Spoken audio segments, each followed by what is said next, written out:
Well, to our top story tonight at 6, several companies developed what they say are effective vaccines for the coronavirus, but they still need FDA approval. 41 NBC's Ariel Schiller spoke with local experts about what a vaccine approval means for healthcare workers.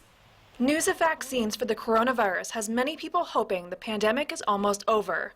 But even if vaccines get approved by the FDA, the director of MACON Bib Emergency Management, Spencer Hawkins, says it could be months before it's distributed to the general public. This vaccine, may not be available for several months, at least for the general public at a whole. And so we may be looking at another, 5, 6, 7, 8 months of restrictions. The Georgia Department of Health has a draft of a vaccine distribution plan, but Michael Hoganson, the public information officer with North Central Health District, stresses that the plan is just that, a draft. Once that plan has been reviewed and approved by the CDC and every other federal agency that needs to have eyes on it, needs to review it, provide feedback, and approve it, once that draft has been finalized, that will be the plan for vaccination throughout the state of Georgia.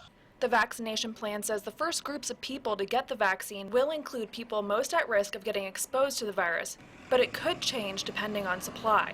One is healthcare workers and healthcare employees, because they are in such a high-risk environment where they are around individuals, determined positive COVID-19 individuals, so they're already in an environment where they run the risk of being in contact with COVID-19 every single day. The other group that is in that first round of recommendations are those that live and work in long-term care facilities. Experts say even though a vaccine might be coming, it's not a time to let up on pandemic restrictions like wearing a mask and social distancing. Hawkins says it's important that people stay safe, especially during the holiday season. Until we understand what the distribution looks like, what the quantities look like, who's getting it when, that we all continue to take our precautions and our preparedness measures, wearing a mask, social distancing, avoiding mass gatherings, and frequently washing or sanitizing your hands. In Macon, Ariel Schiller, 41 NBC News. And to look at the Georgia Department of Public Health COVID-19 vaccine plan, you can head to their website. That's dph.georgia.gov/COVID-vaccine.